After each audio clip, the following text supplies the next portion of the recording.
Hi friends, welcome back to my channel. ఈరోజు నేను చెప్పబోయే కథ పేరు సీతయ్య పావురాల జంట కథ.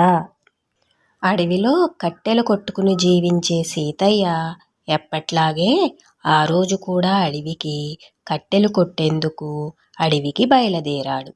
అలా వెళుతుండగా దారిలో ఓ వేటగాడు పావురాలను వేటాడుతూ ఓ వలలో బియ్యం నూకలు చల్లి వెళ్ళడాన్ని గమనించాడు. ఇంతలో వేటగాడు అలా వెళ్ళాడో లేదో బియ్యం నూకలకు ఆశపడ్డ ఓ పావురాలు జంట వచ్చి వలలో వాలాయి.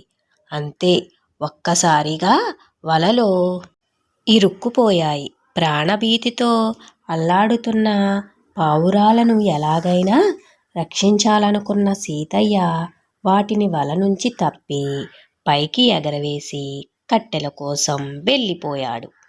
అలా కొంతకాలం గడిచిన తర్వాత సీతయ్య ఎప్పట్లాగే అడవికి వెళ్ళి వస్తూనే ఉంటాడు. ఒకరోజు అడవిలో దారి తప్పి బాగా లోపలి ప్రాంతంలోకి వెళ్ళిపోయాడు. అతడు దారి తెలియక అవస్థపడుతూ తిరుగుతూ ఉంటే ఈలోపు చీకటి కూడా పడింది. అడవిలోని క్రూర మృగాలు తనను ఏం చేస్తాయో ఏమో అని భయపడుతూ ఉన్న సీతయ్య దగ్గరలో ఓ చిన్న గుడిసె లాంటిది కనిపించింది. సీతయ్య గబగబా గుడిసె దగ్గరికి వేగంగా నడుస్తూ ఉండగానే జోరున వర్షం మొదలయ్యింది. ఏంటో ఈ పాడు వర్షం! వేలాపాలా లేకుండా దారి తప్పిపోయా. ఇంటికి ఎలా వెళ్ళాలో తెలియటం లేదు. భగవంతుడా, నన్ను క్షేమంగా ఇంటికి చేర్చు తండ్రి అంటూ మనసులో గొనుక్కుంటూ ఉండిపోయాడు. అయితే అదే గుడిసెపైనున్న పావురాల జంట సీతయ్యను గుర్తించి తన ప్రాణాలను కాపాడిన అతడిని ఎలాగైనా సరే ఇంటికి చేర్చాలని అనుకున్నాయి.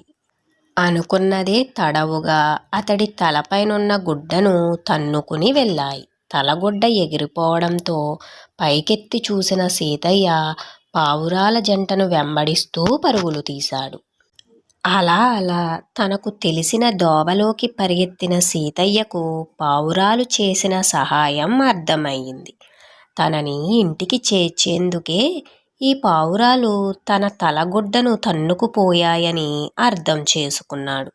చిన్న జీవులైనప్పటికీ వాటిని కాపాడిన విషయాన్ని గుర్తుపెట్టుకొని కృతజ్ఞతతో ప్రవర్తించాయని అనుకున్నాడు. వెంటనే ఆ పావురాలను తనతో పాటు ఇంటికి తీసుకువెళ్ళి అక్కడే ఉంచుకుని పెంచుకున్నాడు సీతయ్య. ఎలా ఉంది ఫ్రెండ్స్ ఈ కథ? మీకు నా కథలు కనుక నచ్చినట్లయితే నా వీడియోస్ని లైక్ చేసి షేర్ చేసి సబ్స్క్రైబ్ చేసుకోండి. Thank you.